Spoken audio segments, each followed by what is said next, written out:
Angel, Quinn, and Theo each put $10,000 into the stock market on the exact same afternoon. Same brokerage app, same trembling finger hovering over the buy button. One of them is chasing the future of tech. One of them just wants to buy the whole American economy. And one of them is just looking to collect some cold, hard cash in the present. But here's the part that should actually bother you. The winner of this $10,000 race won't be decided by any of those strategies. It's going to be decided by which one of them panics first. Because two of these three investors are about to make a massive mistake. A mistake they won't even feel for years. The most expensive mistakes in investing never hurt on day one. They hurt in year 11, quietly, right after you've bragged to all your friends at a dinner party about how rich you're going to be. Welcome back.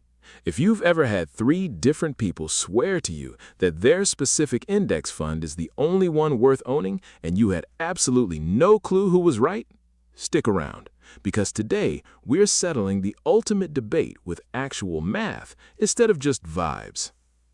Let's set the ground rules. Angel, Quinn, and Theo are the exact same age. They make the same salary. Nobody inherited $1 million from a rich uncle, and nobody is getting a surprise bonus. The only difference are the three letters they typed into the search bar. Oh, and keep one thing in the back of your mind as we go. There was a fourth choice sitting right there on the exact same screen, and not a single one of these three took it. Let's meet the funds, because the entire story lives in the fine print that nobody bothers to read. Angel bought VOO. That's Vanguard's version of the S&P 500. She essentially bundled roughly 500 of the largest, most profitable companies in America into one single basket. It charges just 0.03% a year. On $10,000, that's $3. Not $3 a month, $3 for the entire year. Angel owns a sliver of the entire American economy, and it cost her less than a cup of coffee. We're going to call Angel the market. Quinn bought QQQ. That is the NASDAQ 100. It tracks about 100 companies, and it leans hard into technology. We're talking NVIDIA, Apple, Microsoft, Broadcom, Amazon. Quinn doesn't really own a diversified portfolio. Quinn owns a wildly confident opinion about artificial intelligence wrapped up in a ticker symbol. It costs 0.18% in fees, 6 times what Angel pays. But over the last decade, this fund turned $10,000 into nearly $72,000. Quinn knows this number. Quinn will be mentioning this number at every opportunity. We're going to call Quinn the bet. Finally, Theo bought SCHD. This is a dividend fund. It's made up of about 100 deeply boring companies that have paid their shareholders for at least 10 straight years. We're talking banks, tractor factories, and the company that manufactures your toothpaste.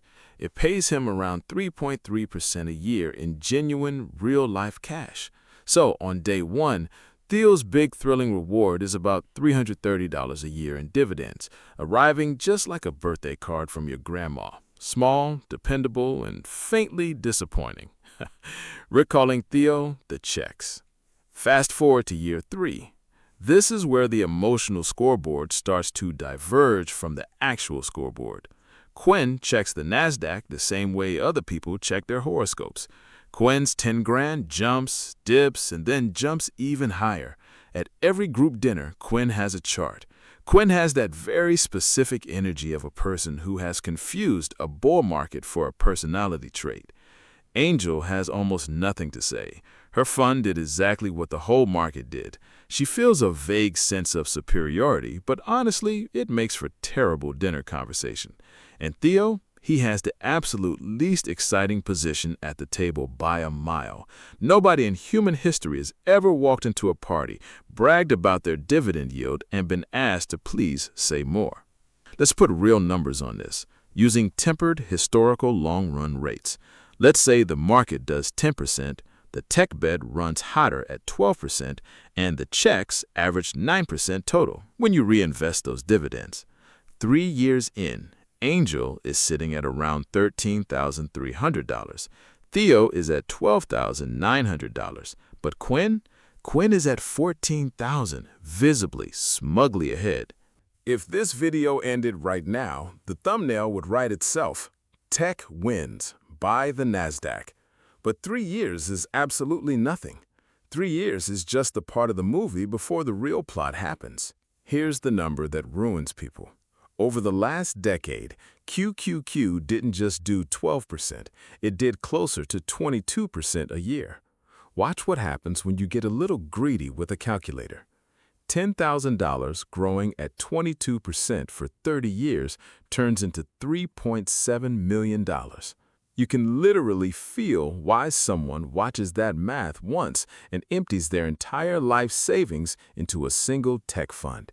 But that number is a drug, and it's a lie. No fund on earth compounds at 22% for 30 years. That's a hot streak, not a law of physics. By year 10, the real math is coming for all three of them.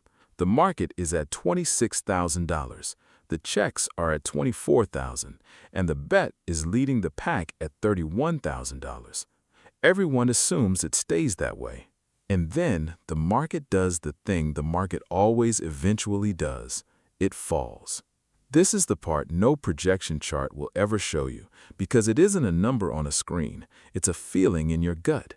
Picture Quinn's position at $30,000. A completely ordinary tech pullback knocks that fund down by 35%. Quinn's $30,000 becomes $19,500 in a matter of weeks. 10 grand just vaporized in the time it takes to develop a nervous habit of refreshing your brokerage app. But notice the quiet little detail happening in the background. In that exact moment, while Quinn's screen is bleeding red, Theo's dividend still lands in his account, right on schedule. The same boring 3-figure deposit. The whole world is on fire, and the checks guy just got paid anyway. Here is the test that decides everything. Does Quinn hold? If Quinn just sits on his hands and does literally nothing, the fund recovers. But Quinn's whole identity was wrapped up in being a genius. Watching that drop by a third overnight is a 3 a.m. event. And most people, when they hit that 3 a.m. event, do the one single thing that turns a temporary paper loss into a permanent reality. They sell. Every year, a study called Mind the Gap runs a brutal measurement. It compares what a fund returned versus what the actual human investors inside that fund earned. Over a 10-year period, the average investor trailed their own funds by about 1.2% a year. Not because they picked bad funds, but because they got terrified at the bottom, hopeful at the top, and they traded on those feelings. That 1.2% gap dragged across 30 years quietly costs you around $49,000. 49 grand lost to the completely human act of flinching. To be completely fair, let's turn the knife around. All three of these funds have a massive weakness that the fan clubs never mention. Start with Angel's S&P 500. It sounds like pure diversification, right? 500 companies. What could go wrong? But look under the hood. A massive chunk of her money is riding on the exact same handful of giant tech companies that dominate Quinn's fund. She just took a slightly smaller tech bet while blindly believing she was perfectly safe.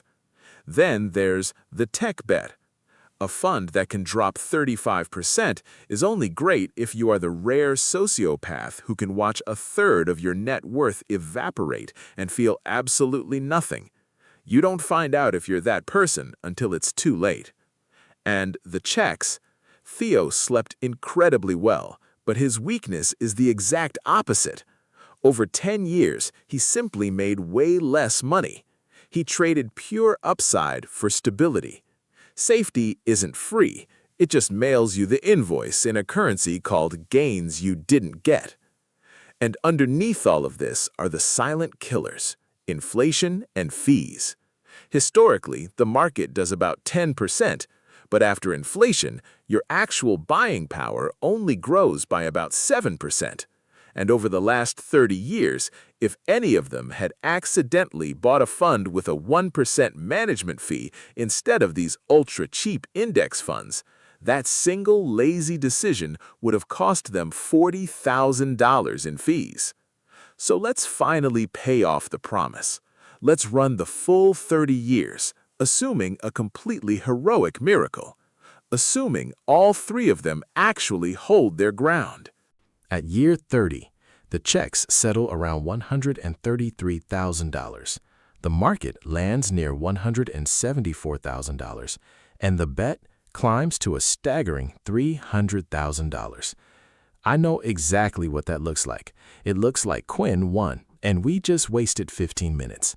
But that 300K number silently assumes Quinn never panic sold, never let a 35% drop become a permanent one. The bet wins on a spreadsheet, but in an actual human life, it is the least likely to survive contact with reality, because spreadsheets don't have nervous systems. You do.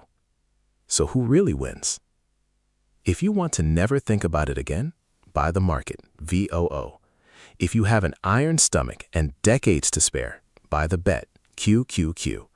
If you sleep better with real cash hitting your account, buy the checks, SHCHD. But remember, at the very beginning of this video, I told you there was a fourth choice? There was never a rule that you had to pick just one. The fourth option was to take that $10,000 and split it across all three, a piece of the market, a piece of the bet, a piece of the checks, and then do the single hardest thing in all of investing, absolutely nothing. When the crash comes, the checks keep paying. The market holds the middle. The whole portfolio drops noticeably less, which means you are far less likely to panic and sell at the bottom. That is the version that wins, not because it hunted down the single best fund, but because it built a portfolio that a normal, anxious human being could actually survive owning through the worst financial week of their life. Pick the fund you want, but make absolutely sure you pick a plan you can survive. If you want to learn how to build that exact plan step by step, hit the subscribe button and check out the links below. We'll see you in the next one.